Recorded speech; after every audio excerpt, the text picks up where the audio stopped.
My Measurements is a documentary based on the adverse effects of diet culture and the lack of body positivity in our society. Diet culture is a concept that is talked about all over social media, yet many people do not take the time to educate themselves on it before making a snap decision. Diet culture is a set of beliefs revolving around the idea that thin bodies are the most desirable and valuable, and therefore healthy. It promotes the notion that weight loss is a means of attaining higher status and happiness.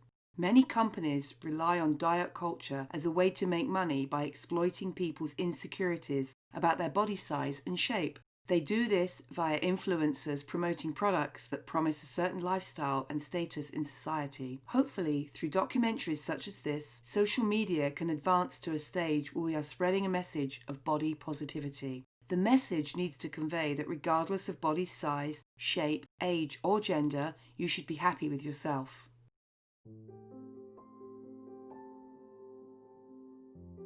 I left school at 16, joined the RAF as a physical training instructor, remained in the Air Force for about 4 years, went into severe challenging behaviour, then came back into fitness because it was my passion and have been doing it ever since. So all in all, about 25 years worth of personal training. I love sport. When I joined the Air Force, I was given a variety of options of what to get into. I chose the physical training, and when I joined up, I met this inspirational character, and probably have met inspirational characters within fitness throughout my life, and they drive the passion which I try to then relay on to my clients. That's my passion. Sport, people's health, definitely. I had gone to a fitness class and the teacher was rubbish.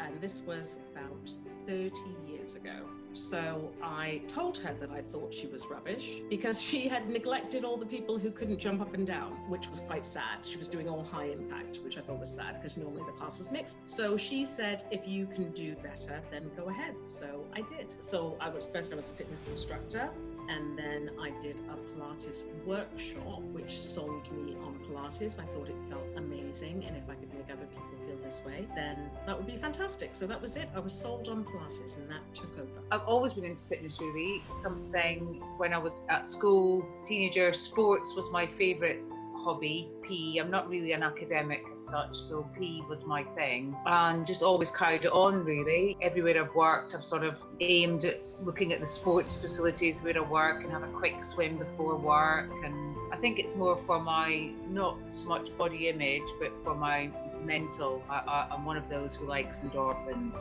Yeah, I'm quite a competitive nature, so I quite like having a running route that I do, and then putting it on a mechanism to time it, and then trying to beat my time. My name's Alex, and I have been a fitness trainer, personal trainer, group fitness coach for 20 years now, or nearly 20 years. I was probably majorly influenced by my father, who was a bodybuilder, quite a successful bodybuilder when I was growing up. My mum and my dad split up when I was 3, but I have very strong memories of kind of spit and sawdust gyms, and I went over to America to visit him because he was living in Hollywood training the elite. Yeah, I think I probably entered the fitness industry because of my own demons. I'm known as Fitness Mama. My clients named me that about 7-8 years ago because I was all about the nurture rather than the slaughter. I was a nurturing personal trainer. So my name is Manya. I am a sports therapist, massage therapist. I have worked for myself for over 20 years now, and I work from home. I got into it through personal injury. When I was younger, I was an athlete, so I was quite competitive to a high level. I got injured myself, had a couple of regular jobs, and just woke up one morning and decided I didn't want to do it anymore, and sport and everything was all I was good at. So I ended up coming into my field of work that I'm in now. So not only am I a sports therapist, I teach Pilates, I'm a qualified personal trainer. So I've kind of worked through various aspects of health and fitness most of my life.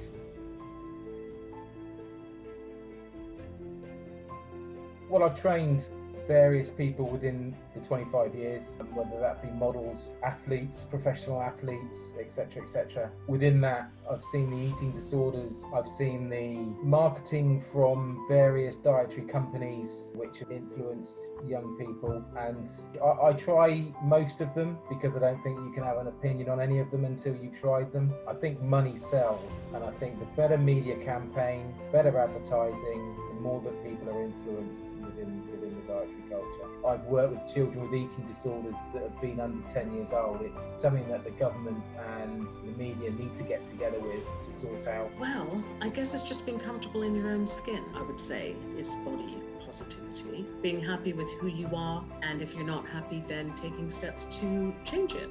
You know, anorexia or anorexia groups, or, you know, pills, or making people feel that they have to be a certain size is a negative in many ways because it also affects mental health. Diet culture, I think, for me, it means quite a lot of young celebrities sort of plugging things on Instagram posts, Facebook posts, TV. Look at me, I'm this weight and I look like this because I drink this diet shake or take this special coffee or things like that. A lot of people have jumped on the bandwagon and have really tried to capitalize in on the fact that the nation doesn't know how to look after itself from a holistic health point of view. We're on an upward trend, I think, I hope, but we've had some really bad advice over the last 30 years, which has created a very sick Western world culture. In a way that you said it, was, you know, it's about embracing who you are and enjoying who you are and not being affected by those around you, I suppose.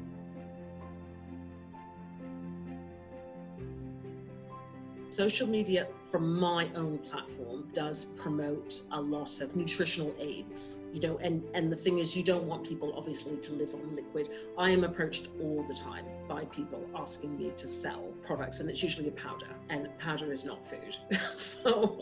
so I'm not into doing the powder. And there's a lot of people at one of the clubs I worked at, a lot of them did Lighter Life, and a lot of them did it. A lot of the reception staff did it, and they dropped weight, like drastically dropped weight. And every time people were coming in, they were like, oh my God, you look incredible, you look incredible. And so that's reinforcing what they're doing, which actually was a negative because they were just drinking liquid, which obviously you can't sustain. So in no time, the reception staff all then got bigger and bigger once they stopped and once they started eating normally, which is a really sad thing. But the saddest thing was that's when they got the attention. And of course, no one wanted to say anything when they started gaining weight. So it is unfortunately a way to gain attention, and it is, to them, it's positive attention. It's usually quite false, the things that they're advertising, you know, that this magic coffee can make you a size 8 and you'll feel great about yourself. Well, no, you won't. You can feel great about yourself without being the size 8, and it certainly wasn't the coffee that did it for them. You know, it's lots of different factors, a healthy diet and healthy friendships and a healthy life outside and exercising. Social media really has presented a world that is far from truth, and unfortunately we've bought into that. It's really created a society that are fixated on external appearance and achievement rather than the internal values and principles, which actually are far more important in living a successful life. I haven't been exposed to it myself, but I believe that it is very much the demon amongst the whole society in general. It seems to be where it all comes from, where it stems from, and everybody's filming themselves and making themselves look pretty to spend 5 seconds talking to a camera, which I find very strange, and it's sad.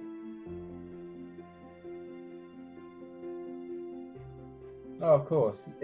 You know, I've worked in the industry for such a long time, and I've seen the images that people want to look like, and with their body shape and lifestyle, they're never going to get to that, you know, to reach their goals. The problem is that when you set your goals so high, even if you get really close to where you want to be, it's still not enough, and that takes you into depression, body envy, you know, starting to hate yourself. It's a real minefield. Great example. So my sister's daughter, good friend at her primary school when she was 8 years old, said something really off the cuff, which triggered off 5-year eating disorder in which she was hospitalised and got to a stage where she was 5 stone. Body had started eating her natural organs, and this was from an off the cuff comment by one of her friends. And in fairness, she's done the full circle and she's working as a A&E doctor in Worthing Hospital now. It just goes to show the slightest comment can have such a dramatic effect on people. Teenagers are presented with this image. They're presented with a world that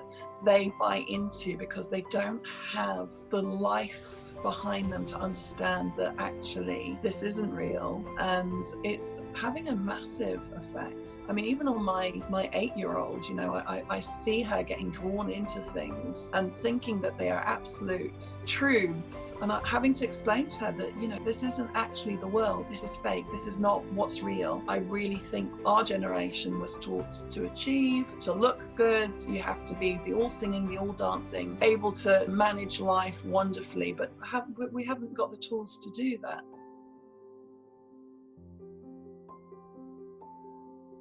Influencers earn their money by promoting a product. So whatever product you give them, that's what they're going to do, because that's how they make their money. And unfortunately, I'm not really sure that they're that bothered by the result. Yeah, I think they're pretty shallow and taking an easy buck where they can, really. Whereas you've got other people who are, you know, like Lizzo, for example, who's quite a large lady who loves life and has got a very extremely positive body image. She doesn't, you know, advertise or sell anything, and all the kids love her. Influencers are trying to sell something. They're trying to sell themselves, they're trying to sell a product, you know, and I think, is it appropriate? We're all entitled to opinions. When people are trying to sell something, they will package it for the masses. The trouble is that as on an individual level, everybody reacts differently to different things. Just as different people react differently to different medicines, different people will react differently to different diets.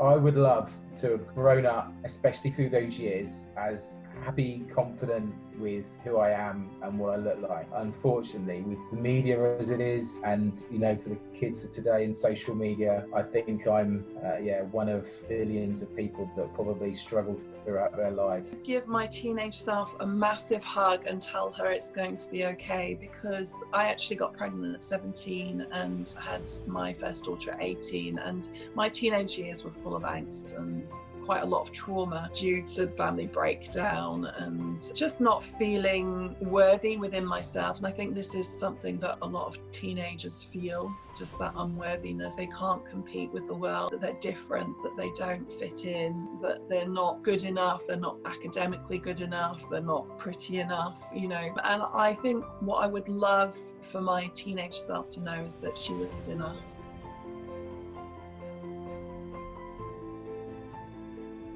Well, an interesting question. After looking into the nutritional side and the diets and everything else, I've just taken or started to take a degree in nutrition. For me, it's not necessarily filling a gap in the market. I think for me, it's being able to give an informed decision or an informed choice to the people that I work with. Where I'm going is probably more retreats, whether it's online or whether it's when we get out of lockdown, more retreats around mind, body, hitting the body. It's one-dimensional, and you can change somebody's body shape, but you're not going to change the way that they think about themselves if you don't do a little bit of deeper work, and that's my passion. Well, for me, I think in my role, I am extending it. I am now a student. I'm studying acupuncture, so I've got longevity in my career. I grew up in a single-parent family with a mother that worked 5 jobs one day, so I know that to get by, you got your head down and you got on with it. Gave me that strength and perseverance to know that what was going on around me didn't matter, because at the end of the day, it's me who pays my bills.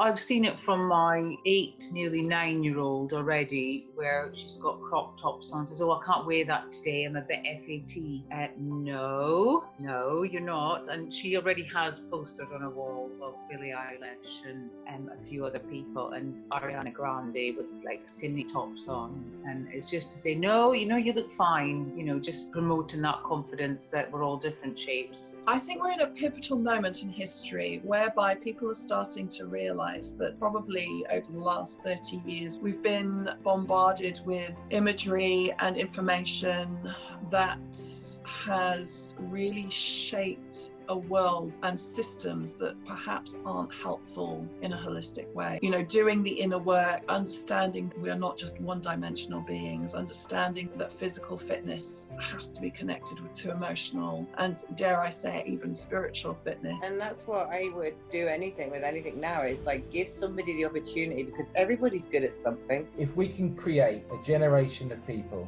that look at themselves in the mirror with disgust, they go through life with a smile on their face, they treat others as they would like to be treated themselves, I think the world will be a better place. I think that the damage that's done by social media, and I think that the money that's pumped into social media through the big, not necessarily all American dietary companies, but a lot of them are, whether we can ever reverse that, I mean, I don't know. I think that money talks. I think if you've got a team of people plowing the internet with false information, I don't see how we can battle it, to be fair. But this helps. Me talking to you, if our message gets across to people, then one person changes it is a victory, isn't it? Over the last 20 years, diet culture has become the norm, with social media having a huge impact and shaping our thinking in a harmful way. Many people seem to dream of the day when they look in the mirror and they are finally happy with what they see. They want a quick fix and are influenced by products and people they see on social media. Being happy and feeling complete isn't something you can achieve from dieting and trying to be thin. Happiness comes from within a person and from believing that you are enough, no matter your measurements. We need to spread the message that diet culture is dangerous and can cause serious harm to your physical and mental well-being.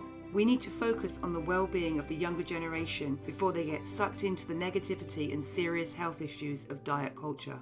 Our call to action is to build on the momentum around body positivity and ultimately help people escape from the confines of unhealthy diet culture mindset.